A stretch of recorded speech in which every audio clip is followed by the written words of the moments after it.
Kalunos-lunos na accommodation houses ng recruitment agencies ipinakita sa pagdinig ng Senado. Magbabalita si Mian Corbera.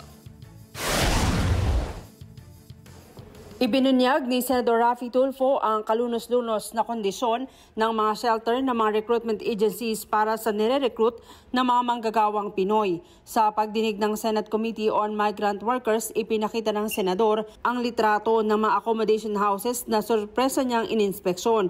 Ang mga manggagawaan niya doon, siksikan sa isang kwarto, tulad sa mga bilangguan dahil aabot sa 18 hanggang 20 manggagawa ang mga pinatutulog. Bukod sa siksikan ng quarters, marumian niya at pangit ang mga palikuran, walang laman na first aid kits at walang fire escape at fire extinguisher. May accommodation house din anya na kinakandado ang gate at hawak na may-ari ng agency ang susi na delikado kapag nagkasunog o anumang emergency. I saw how deplorable the conditions are doon sa mga nakatira doon na mga OFW or would-be OFWs. Sobrang kaawa-awa. Na-high blood ako. Mantakin nyo sa isang sala na 1/3 lang ang laki nito, 20 people ang pinahiga. And then sa upper floor na again half pa nung 1/3 nito, pinapatira 18 people para mga sardinas. Daig pa yung nasa city jail. Totoo yan, I was there. I saw it with my own 2 eyes. Kaawa-awa yung mga OFWs doon. And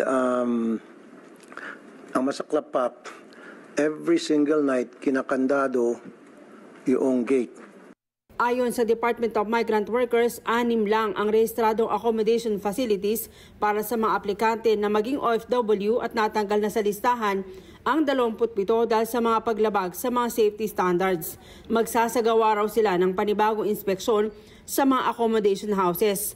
Nang tanungin ni Tulfo, sinabi naman ni Fire Chief Superintendent Alma Abakahin, ang Director for Fire Safety Enforcement ng Bureau of Fire Protection, na nag-apply ang recruitment agencies para sa Fire Safety Inspection Certificates pero hindi para sa accommodation houses at hindi nila basta may inspeksyon at mamonitor kung hindi mag-a-apply sa kanila ng permit. Mian Corbera para sa Mata ng Agila, matatag, matapang, matapat.